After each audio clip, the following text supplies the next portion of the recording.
हाय नमस्ते। आज हम बात करेंगे गोपाल पाठा जी की। गोपाल पाठा का रियल नेम था श्री गोपाल मुखोपाध्याय। बट उनको सब लोग प्यार से पाठा इसलिए कहते थे क्योंकि पाठा का अर्थ बंगाली में बकरी होता है, ऐसा मैंने सुना है। तो गोपाल पाठा बड़े ही नॉर्मल हिंदू थे। अब नॉर्मल हिंदू कौन होता है? जो बड़ा सहनशील होता है, सहिष्णु होता है, जो हर किसी के साथ एक समान व्यवहार करता है, जिसके मुस्लिम दोस्त होते हैं और उसके हिंदू दोस्त भी होते हैं, और वो दोनों में भेदभाव नहीं करता है। इस प्रकार के एक व्यक्ति थे। तो इनका जो था, जैसे मैंने बताया, इनका एक मटन का शॉप था और साथ ही एक सोशल सर्विस ऑर्गेनाइजेशन भी चलाते थे, जिसके तहत किसी को अगर कोई हानि पहुंची है तो ये तुरंत मदद के लिए दौड़ते थे। और मदद करते वक्त ये नहीं पूछते थे कि आप हिंदू हो या मुसलमान हो। ये बिना धर्म को जाने ही किसी भी व्यक्ति को फेमाइन के सिचुएशन में हो, फ्लड के सिचुएशन में हो, आगे आकर मदद करते थे। तो बड़े प्यारे और बहुत ही सच्चे हिंदू थे। तो इनकी कहानी शुरू होती है, या आप बोल सकते हैं एक तरह का मोमेंटम पकड़ती है, ऑन डायरेक्ट एक्शन डे। 16 अगस्त 1946 को डायरेक्ट एक्शन डे बोला जाता है, जो हिंदुओं के लिए स्पेशली याद रखने वाला एक दिन है, क्योंकि इस दिन हिंदुओं की बड़ी निर्ममता से हत्याएं की गई थी, और ये बड़े ही प्री प्लान तरीके से की गई थी। और किसने की थी और क्यों की थी, ये मैं भी आपको बताती हूँ। तो जिन्ना जो है वो चाहता था कलकत्ता ईस्ट पाकिस्तान का हिस्सा बने। क्यों? क्योंकि Calcutta was a very industrially rich city, बड़ा ही कल्चरली और इंडस्ट्रियली एडवांस सिटी था। और जिन्ना की पूरी आंखें कलकत्ता पे गड़ी हुई थी। वो चाहता था कलकत्ता जो है वो ईस्ट पाकिस्तान का हिस्सा बन जाए। तो अब ये कैसे किया जाए? तो जाहिर सी बात है, हिंदुओं को मारना पड़ेगा, बिकॉज हिंदू तो मेजोरिटी में थे कलकत्ता में। तो हिंदुओं को मारो मारो, इतना मारो कि उनकी संख्या कम हो जाए, फिर उनको ईस्ट पाकिस्तान में जोड़ लो, उसके बाद देखा जाएगा। ये उनका प्लान था। और इस प्लान में उसका जो क्या कहते हैं उसको, कुकर्मी जो था, वो था सुहरावर्दी, जो तब का बंगाल का गवर्नर था। तो इन लोगों ने बड़े मतलब महीनों की, सालों की प्लानिंग से सोचा था कि 16 अगस्त 1946 को वो एक ऐसा टेरर अनलिश करेंगे कि हिंदुओं को मतलब जहां देखे वहां पे मारकाट उनकी शुरू कर देंगे, उनकी बीवियों और बच्चों को रेप करके लेके चले जाएंगे। तो यही उन्होंने किया भी। उन्होंने उस दिन पत्थरवार के दिन, सॉरी शुक्रवार के दिन उन्होंने नमाज पढ़ी, और उसके बाद में उन्होंने हिंदुओं को बड़ी निर्ममता से काटना और मारना शुरू कर दिया। फिर उनकी बीवियों को और बेटियों को रेप किया और उनको लेकर चले गए। फिर दूसरे दिन भी 17 अगस्त को द सेम रिपीटेशन, उन्होंने हिंदुओं को मारना शुरू कर दिया, हिंदुओं की बेटियों और बहुओं को रेप करना शुरू कर दिया। और ये देखते देखते हिंदुओं में इतना डर बैठ गया, क्योंकि सिर्फ कलकत्ता के मुसलमान नहीं शामिल थे इसमें। यहाँ इस कार्य को करने के लिए, या इस कार्य को अंजाम देने के लिए दुनिया भर से मुसलमान बुलाए गए थे, from Arabia to Afghan to बाकी जो मुस्लिम कंट्रीज़ हैं वहाँ से, और भारत के बाकी अन्य प्रांतों से जहाँ पर मुसलमान रहते हैं वहाँ से मुसलमान बुलवाए गए थे, ताकि मुसलमान जो है वो संख्या में हिंदुओं से ज़्यादा हो, और हिंदुओं को काटने छिलने में ईजी हो, आसानी हो। तो हिंदू एज एक्सपेक्टेड बड़े डर गए, और वो लोग भागना शुरू कर दिए। और गोपाल पाठा जी देख रहे हैं कि सारे हिंदू भाग रहे हैं और टुवर्ड स्टेशन, और वो शहर छोड़ के जाना चाहते हैं। तो ये देखकर गोपाल पाठा जी को बड़ा मतलब दुख हुआ। उन्होंने कहा, आप अपनी मातृभूमि छोड़कर क्यों जाएंगे, रुक जाइए। और उन्होंने रातों रात मतलब 17 अगस्त की रात को उन्होंने बैठकर शस्त्र बनवाए, और उन्होंने कटिंग और स्टील कटिंग के जो फैक्ट्रीज होती है उनसे मदद मांगी, और उन्होंने बड़ी बड़ी तलवारें बनवाई।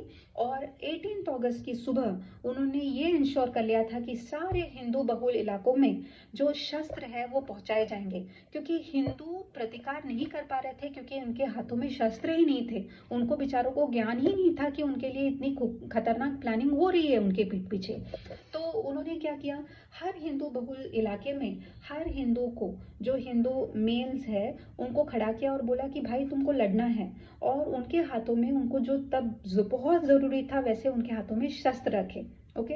अब शस्त्र मिलते ही हिंदुओं को जो गुस्सा था और जो दुख था उनके मन में वो उमड़ पड़ा, और हिंदू हावी होने लगे मुसलमानों पर। 16 और 17 को हिंदू मर रहे थे, कट रहे थे, किसी ने नहीं देखा। 18, 19, 20 हिंदुओं का पलड़ा भारी हो गया।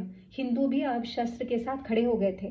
तो हिंदुओं ने बहुत पुरजोर उसका प्रतिकार किया। उन्होंने दौड़ा दौड़ा कर मुस्लिमों को मारा और इनफैक्ट मुस्लिमों की गलियों में जाकर उनको मारा। लेकिन हिंदू इतने सहिष्णु हैं कि हिंदुओं ने न मुस्लिम औरतों पर हाथ उठाया, न उनके बच्चों को छुआ। ओके, ये बहुत ही मार करने लायक बात है।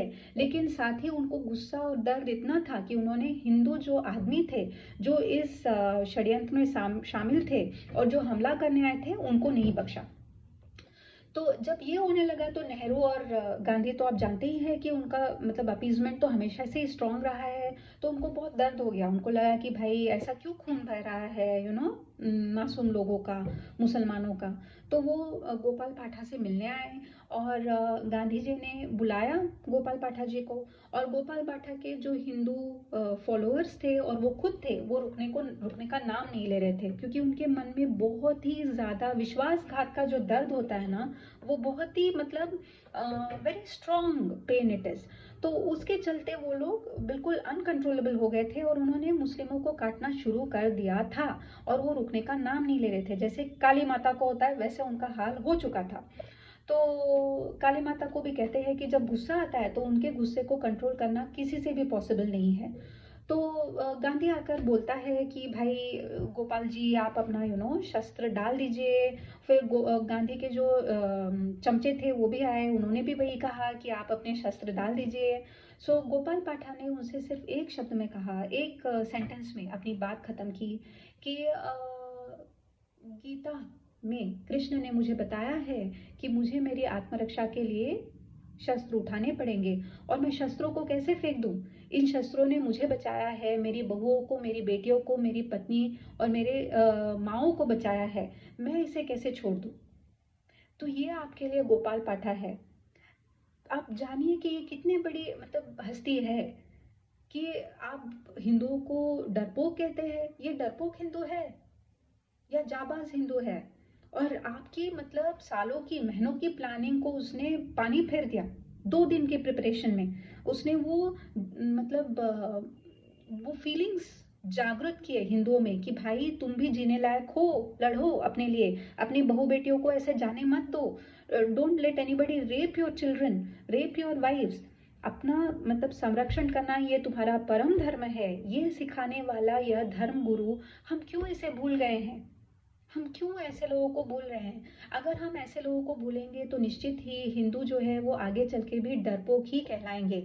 लेकिन जितना आप अपने बच्चों को, अपने पत्नी को, अपने घर में की स्त्रियों को, अपने लड़कों को, अपने जो आपके रिलेटिव्स हैं उनको आप गोपाल पाठा के बारे में बताएंगे, उतना उनमें एक क्या कहते हैं, ब्रेवरी का संचार होगा।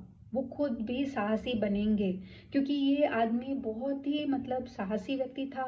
मेरे लिए तो वो सबसे बड़े धर्मगुरु थे, क्योंकि उन्होंने हिंदुइज्म का वो पहलू हिंदुओं को दिखाया जो हिंदू भूलते जा रहे हैं, कि आपने आपकी रक्षा करनी है। आपको अपनी रक्षा नहीं करनी आई तो कोई भी आके आपको कुचल के चला जाएगा। ये सिखाने वाला व्यक्ति मेरे लिए तो बहुत ही वंदनीय है। मैं आशा करती हूँ कि गोपाल का पाठा की ये छोटी सी और बहुत ही प्यारी और बहुत ही प्रेरणादायी कहानी सुनकर आप में भी वो नेसेसरी चेंजेस आएंगे। आप भी एक साहसी व्यक्ति बनेंगे।